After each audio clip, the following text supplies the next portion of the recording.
morning, students. Today in this class we are going to discuss about chapter 1, nutrition in plants.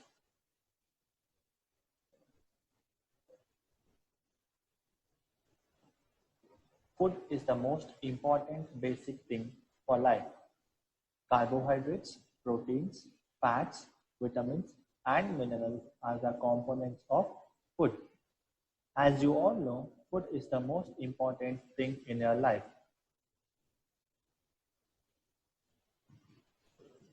What does this food contain?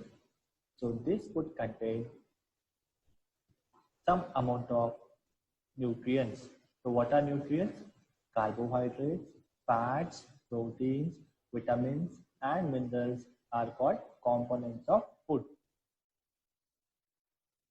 These components are necessary for all living beings. Yes, so these components are very much necessary to all the living beings. All plants and animals require food for their growth and getting energy. So why it is necessary? Because to get energy and for their proper growth. The process of utilization of body by animal to obtain energy for growth and development is known as nutrition. So the definition of nutrition is as follows. The process of utilization of food by an animal to obtain energy for growth and development is known as nutrition. So this says that utilization of food. What is utilization in the sense? Usage of food by an animal to obtain energy and growth and also for development of the body is known as nutrition. So as you all know, plants make their food themselves. They does not depend on anyone. Plants make their food themselves, but animals cannot. Hence, animals directly or indirectly depend on plants. So you can see in the diagram, plants can prepare their own food. See, the chlorophyll is present in the leaf. It absorbs sunlight. It absorbs carbon dioxide from air. It absorbs water and minerals from the roots, from the soil, and it will prepare their food. So the byproducts, the end products here is the carbohydrates and oxygen.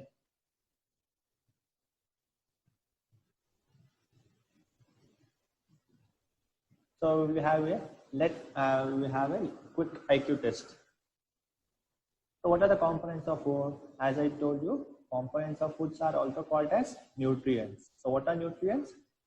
Carbohydrates, proteins, fats, vitamins and minerals. These are called as components of food. What is nutrition? Nutrition is nothing but the utilization of food by living organism to obtain energy is called nutrition. Next, why we need nutrition? We need nutrition for proper development and growth.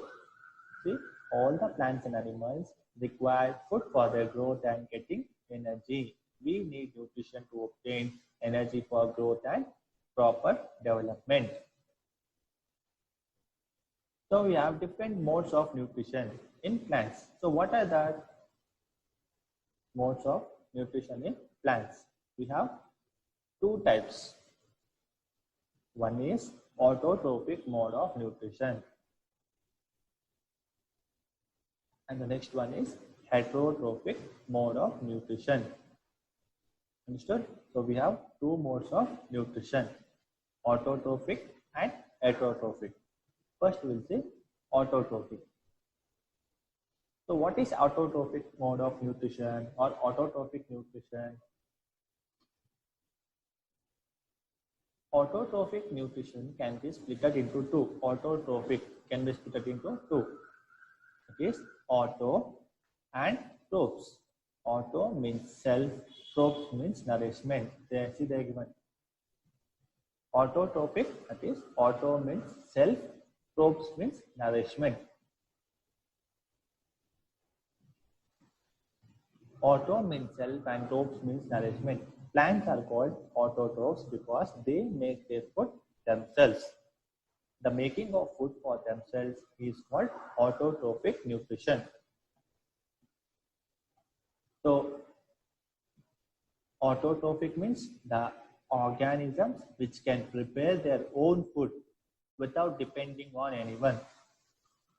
Then they are called as autotrophs.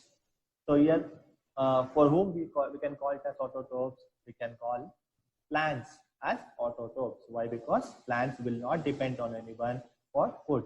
They can prepare their own food. Understood? Yes. Here you can see the plants, how they prepare their food. So almost the plants prepare the food in leaves. So if anyone asks where does the food preparation takes place in a plant, so the answer will be leaves. So you can also tell that in the green part of the plant. Why? Because why the leaves look green? Because the leaves contain the green pigment called as chlorophyll. So because of the presence of chlorophyll, it will absorb.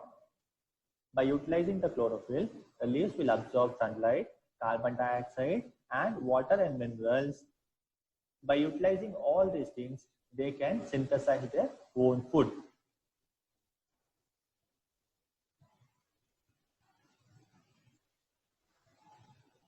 Next, we have heterotrophic nutrition. The word heterotrophic is a combination of two words, that is hetero plus trophs. So as I divided the autotrophs into two, similarly we can divide heterotrophs also into two. Hetero means others and trophs means nourishment. So what's the definition of heterotrophic mode of nutrition? So it is the mode of nutrition in which the organisms which cannot prepare their own food but depends directly or indirectly on others. Here, who will depend on others? Like animals depend, human beings depends, correct? They cannot prepare their own food. They depend on others for food. If organisms depends on others for their food, it is called as heterotrophic nutrition. Animals cannot make their food themselves. They depend for food upon plants. Therefore, nutrition in animals is called heterotrophic nutrition. And those animals are called as heterotrophs. It may not only animals, you can take as organisms, they are called as heterotrophs. You can see in the diagram. So they are depending on plants. Yes. Not only plants, they depend on other organisms. As I told you, they will depend, they cannot prepare their own food, but depends on other organisms. Next, what do you mean by saprotrophic nutrition? The taking of nutrients by organisms from dead and decaying matter in the form of solution is called saprotrophic nutrition. So those organisms take their food or take the nutrients by organisms from dead and decayed matter. So already dead and decayed matter, from that if they absorb the nutrients, then that type of nutrition is called as saprotrophic nutrition. The organisms which use saprotrophic mode of nutrition are called saprotrophs. Similarly, you can tell now the organisms which use autotrophic mode of nutrition are called, yes, autotrophs. The organisms which use heterotrophic mode of nutrition are called, yes, heterotrophs. Similarly, the organisms which use saprotrophic mode of nutrition are called saprotrophs. Example here for saprotrophs is fungi. You can see in the diagram here. So this is dead and decay matter. From these dead and decay matter, they are getting the nutrients.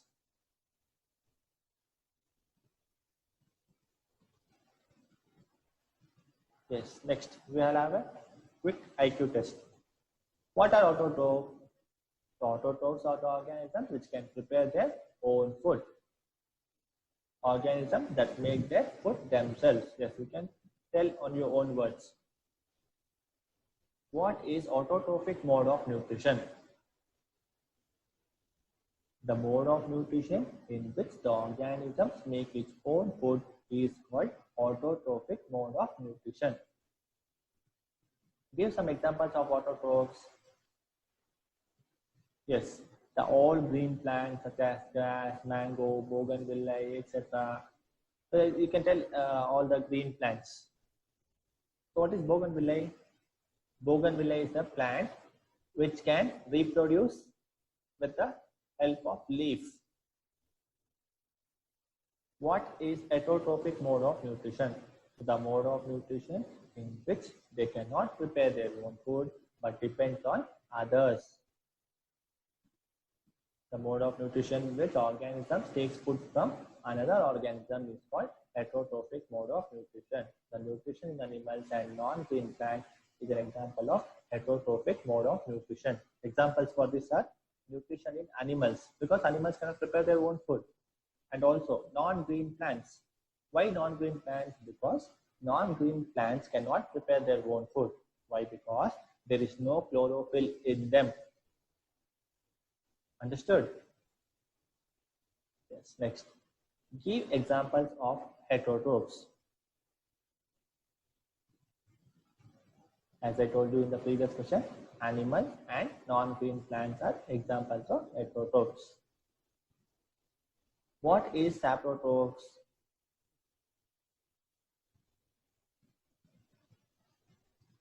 Plants which get their nutrition from dead and decaying plants is called saprotrophs.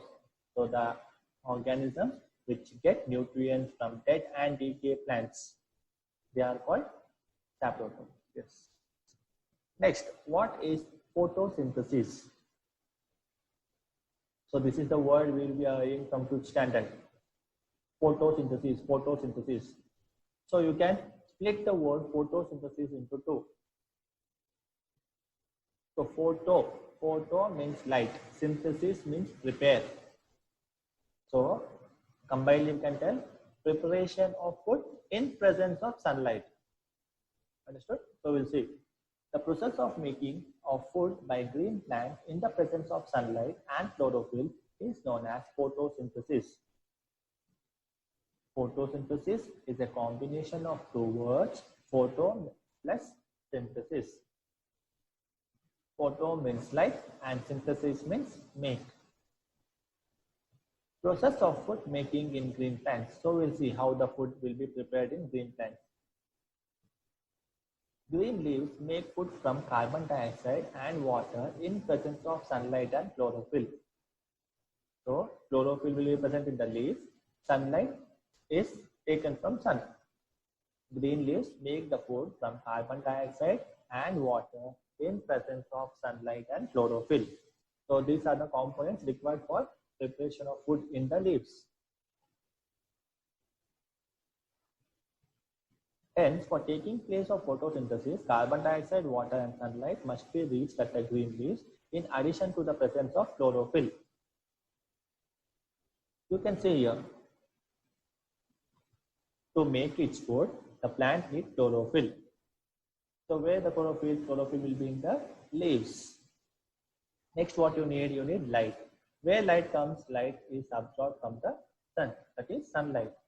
Next, carbon dioxide from air. So we need carbon dioxide. Where carbon dioxide will be? Carbon dioxide will be there in the atmosphere. It will absorb carbon dioxide. Next, we have water and nutrients from soil. So water and nutrients, it can be absorbed from the roots. So by all these things, the plants can prepare their own food. So we have an equation for photosynthesis, that is CO2 plus H2O give rise to C6H12O6 plus O2. Carbon dioxide plus water in presence of sunlight and chlorophyll can prepare sugar, that is glucose, you can tell. Understood? Plus oxygen. It releases oxygen. Done?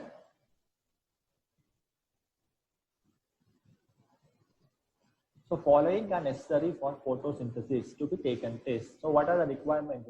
What we need or what plants need to prepare their own food? presence of sunlight, presence of chlorophyll, presence of water, presence of carbon dioxide. Next, we have photosynthesis in algae. How algae can prepare its own food. So green patches in ponds or near the stagnant water can be easily seen. These green patches are living organisms called algae. What is algae? So when you go to take water from wells or taps, so near the tap area, you can see the green patches, which is slippery, which is in a slippery form. You can slip over there. So what are green patches? That green patches are called as algae. So algae are plants. Often algae grow near the shallow waterlogged areas such as near tube wells, taps, etc. So they can grow where the water will be continuously stagnant. One may slip over it. So I told you, it may be slippery. That is, you can slip over it. Algae look green because of presence of chlorophyll. Why algae becomes green or looks green? Because of presence of chlorophyll. Algae prepare their own food by the process of photosynthesis. So since the chlorophyll is present in algae, it also prepare their own food.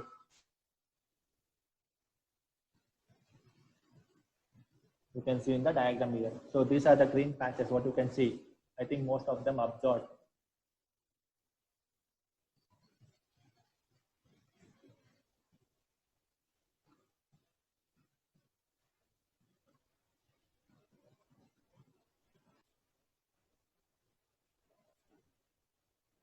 So we'll have a question answer session. What is photosynthesis? The process of making food in green plants in the presence of sunlight is known as photosynthesis. What are the essential factors for photosynthesis? So as you all know, chlorophyll, water, carbon dioxide, sunlight. Yes, so these are the essential factors for photosynthesis to take place.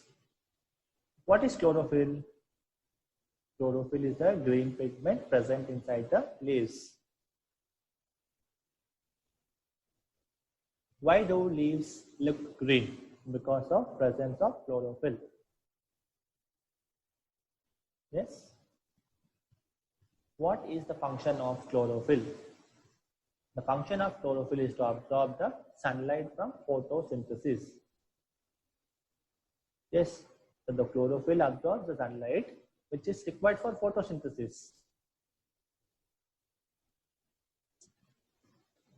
What are the final products made after photosynthesis? So after completion of photosynthesis, what are the end products as shown in the diagram? So the glucose, that is C6H12O6, and oxygen gas is released. What is stomata? The small pores present on the lower surface of leaf are called stomata. What is the function of stomata? It helps in transpiration, respiration of plants. Yes. What are the functions of stomata? See, stomata can absorb the carbon dioxide from air for photosynthesis. Understood? It can absorb the carbon dioxide from the air in the atmosphere. What is the ultimate source of energy? Which is the ultimate source of energy? Yes, sun is the ultimate source of energy. How water is transported to leaves? Water is transported to the leaves through pipe-like structures from the roots of plants. These pipe-like structures are present from root to leaves through branches throughout. So you'll be studying about this, the food vessels. So we have xylem and phloem. Xylem vessels will transfer water and minerals from roots to all the parts of the body, and the phloem will transfer food from leaves to all the parts of the plant.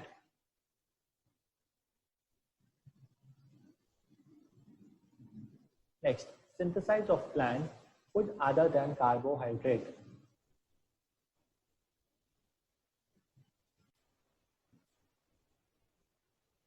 Plants need proteins and fats beside the carbohydrates. So you should understand that other than carbohydrates, plants need proteins and fats. Proteins are nitrogenous substances which contain nitrogen. Although nitrogen is present in abundance in atmosphere, but plant cannot absorb atmospheric nitrogen. See, as you all know, in the atmosphere, nitrogen content is more. Even though the nitrogen is present in abundance, that is, lot nitrogen is present in the atmosphere, the plants cannot utilize it. But plant cannot absorb the atmospheric nitrogen. Plants get nitrogen from soil. So how this atmospheric nitrogen get converted into the nitrogen which is absorbed from soil? Certain types of bacteria called rhizobium are present in soil. So what are the bacteria? Rhizobium. So rhizobium is a bacteria converts gaseous nitrogen into usable form and release it into soil. Understood? So rhizobium is a bacteria which converts gaseous nitrogen into usable form and release it into the soil. Then the plants absorb the soluble form of nitrogen along with water and other minerals through their roots. Understood? So they cannot absorb, plants cannot absorb the nitrogen present in atmosphere. Gaseous nitrogen it cannot absorb. So what they will do? So there is a bacteria called as rhizobium. This rhizobium bacteria will convert gaseous form of nitrogen into usable form and they will release it into a soil. So when plants absorbing the water and nutrients from the soil, it will absorb this soluble form of nitrogen also. Sometimes farmers add nitrogenous fertilizers to their field to fulfill the need of nitrogen. So you can see the farmers manually they were adding the nutrients. So most of the farmers will use NPK fertilizers. NPK fertilizers means nitrogen, phosphorus and potassium, NPK. In this way, plants get fulfillment of nitrogen along with other nutrients. After the fulfillment of all nutrients, plants synthesize proteins and fats. So once it fulfills all the nutrients, then they can synthesize proteins and fats. Understood? Yes. So we'll have some question answer session. First question, what are nutrients other than carbohydrates which are required by plants? So as I told you, other than carbohydrates, the plants require fats and proteins. Yes. Proteins and fats are the nutrients other than carbohydrates which are required by plants. In which form do plants absorb nitrogen? So the plants will absorb the nitrogen in the form of solution or soluble form of nitrogen. Yes. Why do farmers add nitrogenous fertilizers to the soil? Farmers add nitrogenous fertilizers to the soil to fulfill the requirement of nitrogen of plants. To fulfill their needs, farmers will add nitrogen to the soil. This nitrogen, what they will do? The nitrogen is necessary to synthesize protein.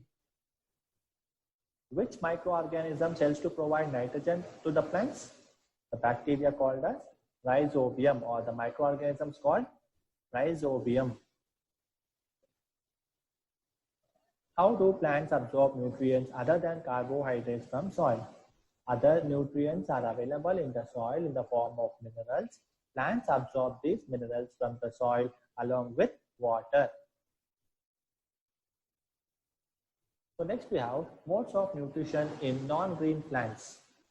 Heterotrophic mode of nutrition in plants.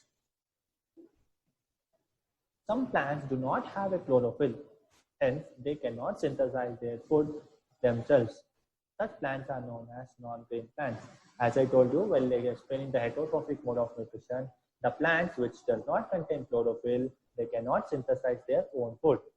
That kind of plants are called as non-green plants. They depend on other organisms for food.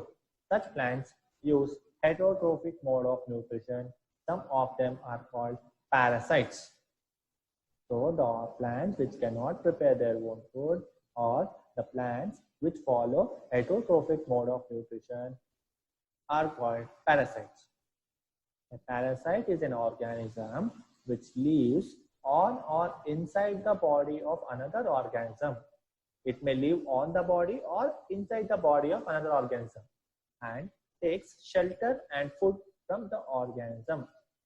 It will take food and shelter from that organism, the host. That organism is called who? Host. Understood?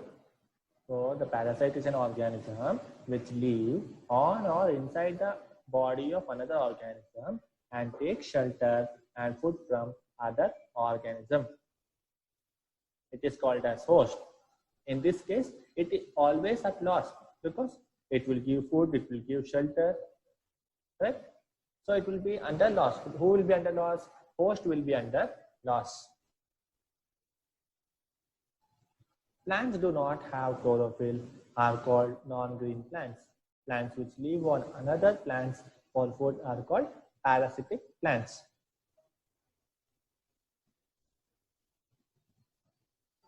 What do you understand by parasitic plants?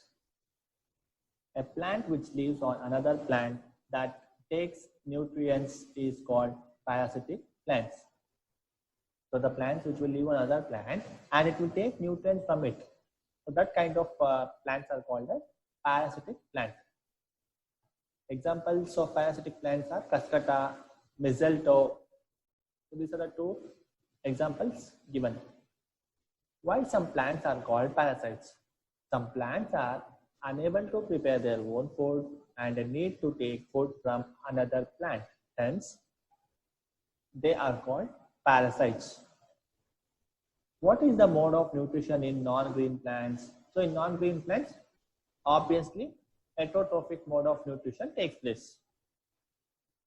What do you understand by non-green plants? So the plants which are lax in chlorophyll, or the plants which does not contain chlorophyll, are called non-green plants. What do you understand by host?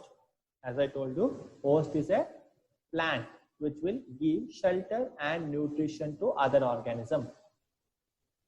What is partial parasite? A partial parasite is nothing but it depends for some of nutrients on another organism. So for example, it will not depend on completely. It will not completely depend. It will depend partially. Only for some nutrients it will depend. Give example of partial parasite. So mistletoe is a partial parasite. So if you want a more explanation about partial parasite, like, so you have rice. So for rice, you need sambar. So for sambar, you will depend on others. For example, your mother will be sending you the lunch. So she will forget to send the sambar for rice. So what you will do? You will ask your friend to give sambar. Yes. So that kind of examples will relate to partial parasite. Insectivorous plants. The next concept is insectivorous plant. Some plants eat insects. Such plants are called insectivorous plants. They trap and digest the insect. So what are insectivorous plants? The plants that eat insects. Understood? Pitcher plant is example of an insectivorous plant. So example is pitcher plant. A pitcher plant, the leaf is modified to form a pitcher-like structure. The bright color of the pitcher makes it very attractive to insects. So the leaf is modified to form pitcher-like structure. Pitcher means like tube-like structure. So it will be in a bright color. Why it will be bright color? Because to attract the insect. Inside the pitcher, there are several hair-like structures. These hairs direct the trapped insects downwards. When an insect sits or sites on the pitcher of plant, the lid closes and the insects get trapped inside the pitcher. So because the pitcher is attractive, some insects will come and sit on that. So as they come and sit, so the lid of the pitcher plant will close. so that the inside the insect gets trapped. The insect is then digested by the enzyme secreted by the cells of the plant. So later, the cells of the plant will liberate some of the enzymes. So by these enzymes, the plant will digest the insect. You can see the diagram here. So here picture-like structure. This is the lid. When the insects come and sit here, the lid will close.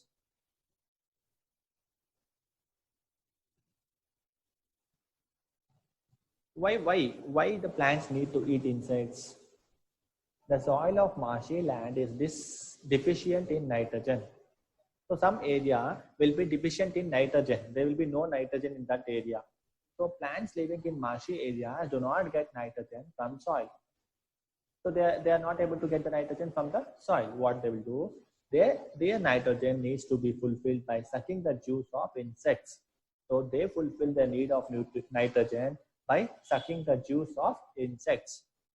Venus flytrap, Utricularia, Drosera, Rafflesia are the other examples of insectivorous plants.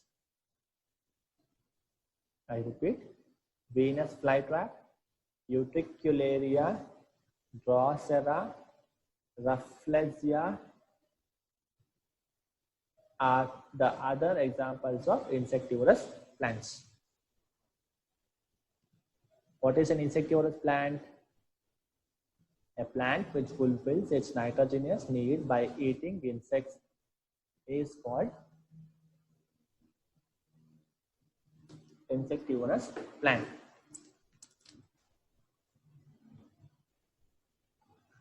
Give an example of insectivorous plant. Picture plant, Venus flytrap, bladderwort, Drosera, Rafflesia. So these are the examples of insectivorous plant.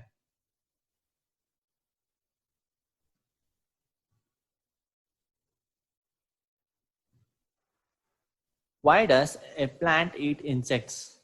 To fulfill the nitrogenous need.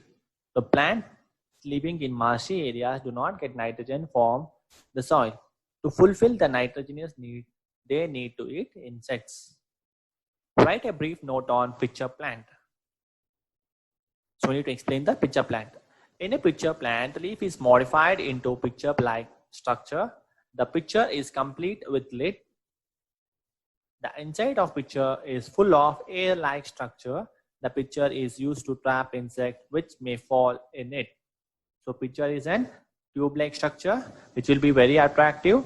Due to the attractiveness, the insects will come and sit on that. As the insects will sit on that, so the air-like structures will trap the insect.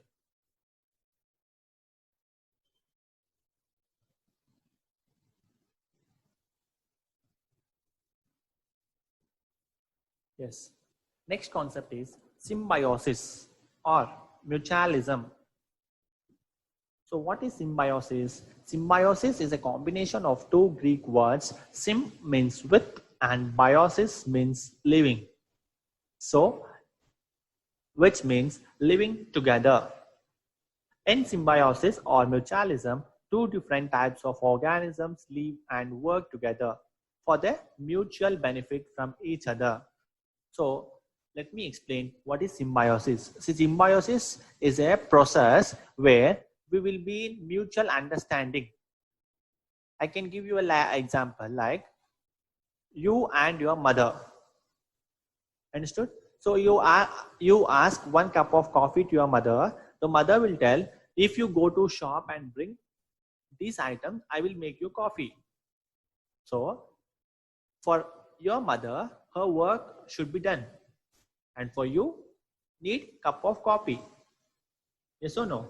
So she will prepare coffee for you. You will bring the items from the shop to her. Yes. So this is mutual understanding or symbiosis. Similarly here you can see.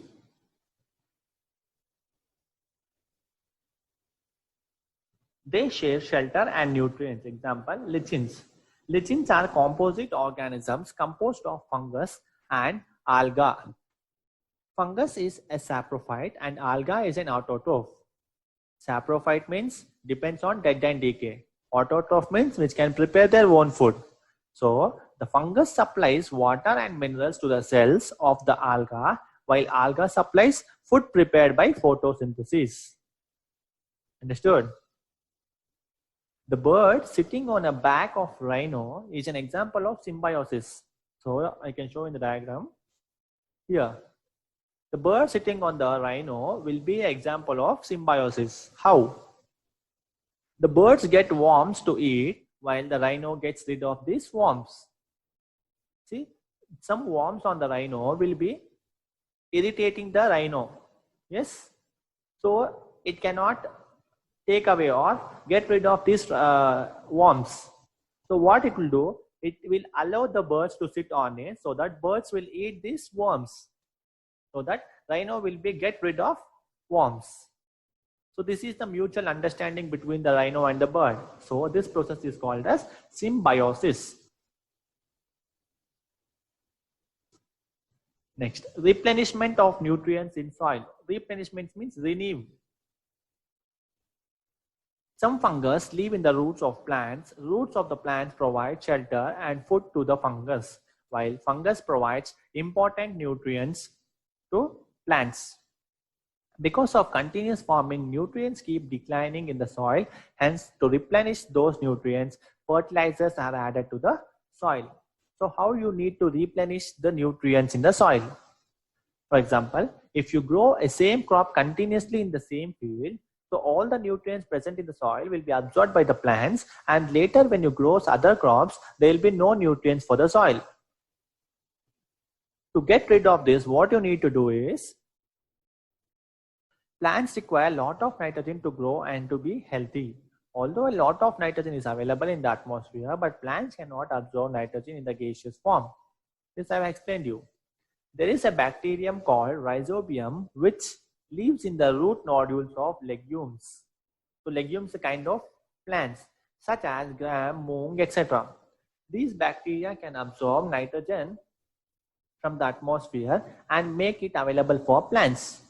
So what they will do, they will absorb the atmospheric nitrogen and convert into a soluble form of nitrogen and send to the soil. Rhizobium cannot make its food, hence it provides nitrogen to legumes, and in return legumes will provide them food and shelter. Understood? Rhizobium cannot make their food. What they will do, they will provide nitrogen to the legume plants. Legume plants, what they will do, they will give food and shelter to Rhizobium. This is also one of the example of symbiosis. This has great importance for farmers.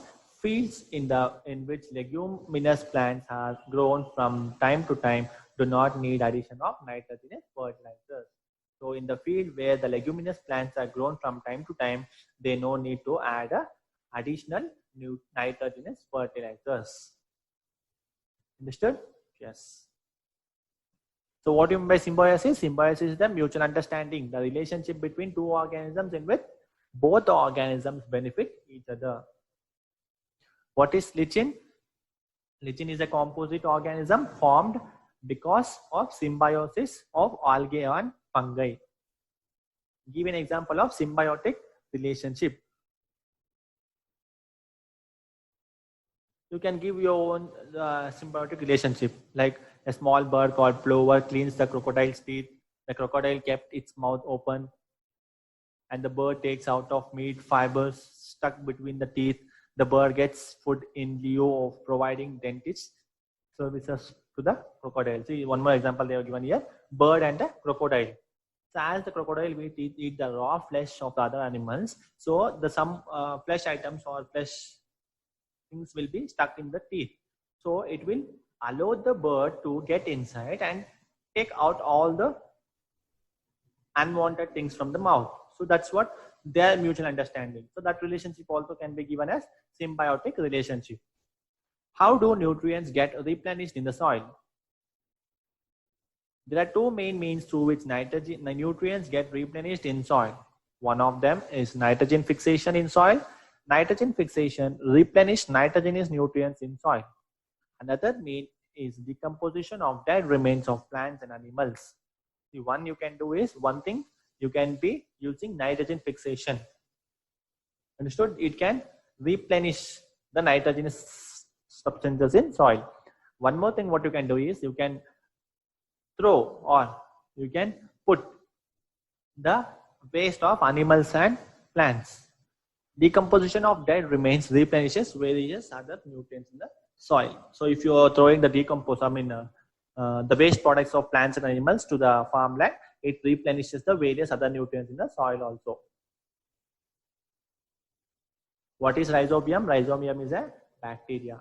What is the function of rhizobium? It converts atmospheric nitrogen into soluble form of nitrogen. How does rhizobium help farmers? How? It will help to fix the nitrogen content in the soil. Why do farmers prefer to sow leguminous plants? Because these leguminous plants will help to fix the nitrogen in the soil.